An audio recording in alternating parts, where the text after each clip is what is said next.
Hi there, my name's Vince from mrtelephone.co.uk, and in this video today I'm going to show you how you can change over your existing master socket over to the new NTE 5C master socket.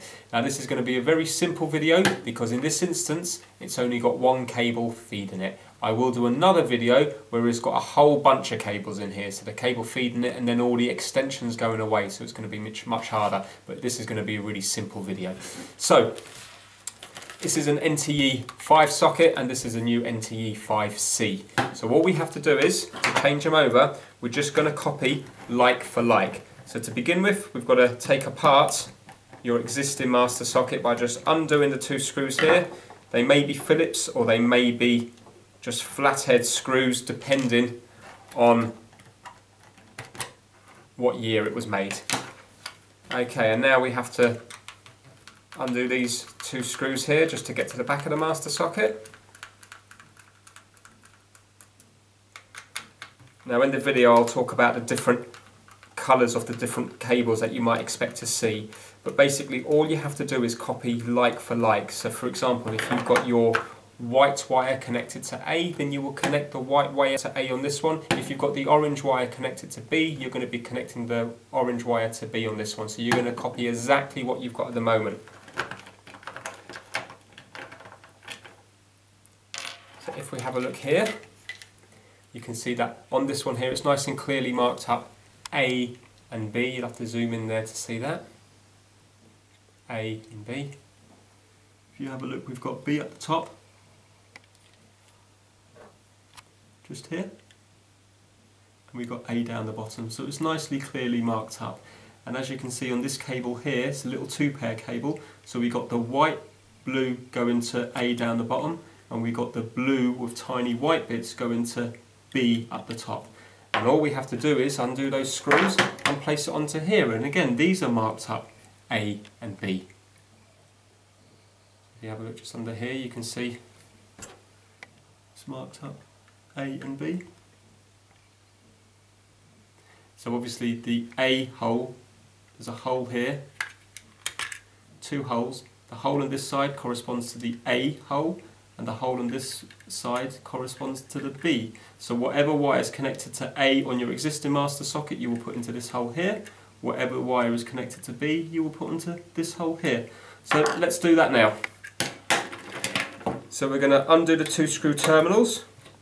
You might find on your master socket that it's the type with IDC terminals. But again, it says it's exactly the same thing. So even on this master socket, it's marked up with A and B. So this cable here, it's a different cable. It's a drop wire cable. We've got the white wire going to A and the orange wire going to B. Again, you just copy that. So you need to do whatever you've got going to A and B on your old one, you need to put to A and B on your new one.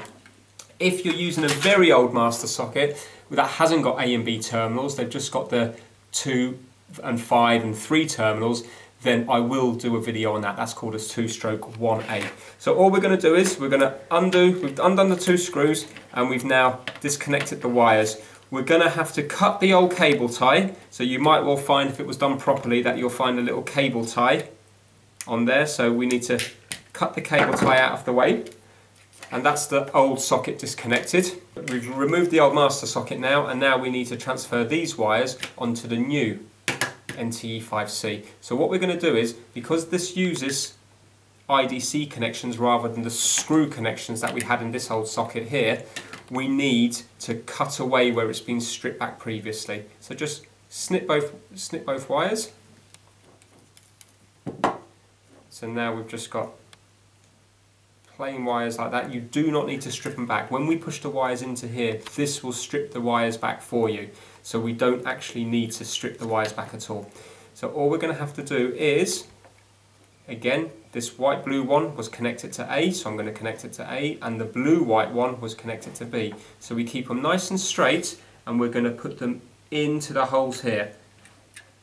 And if you have a look closely, there's two sets of holes. So we've got the outer holes and the inner holes. It has to go through both holes until you can't push them through any further. So make sure it's gone through both holes, and then you just snap it down.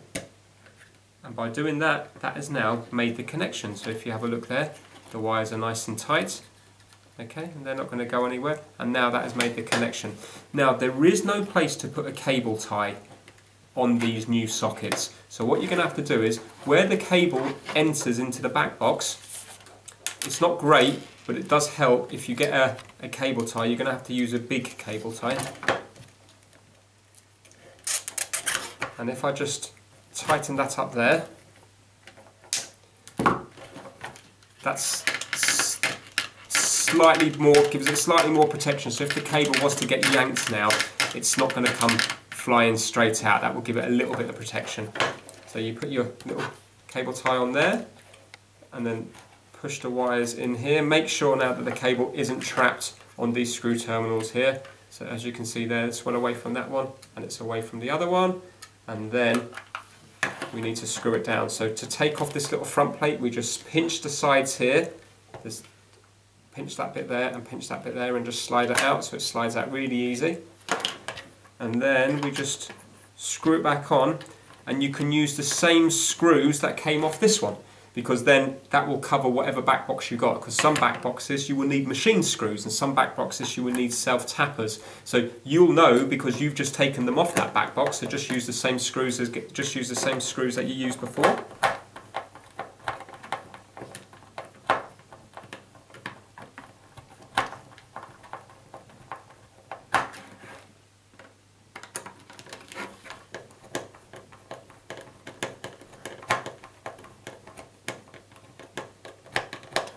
Okay, do those two up, and then you put your front plate back on, and that's how you change an old NTE 5 over to the new master socket 5C. Okay, thanks a lot for watching. Take care now.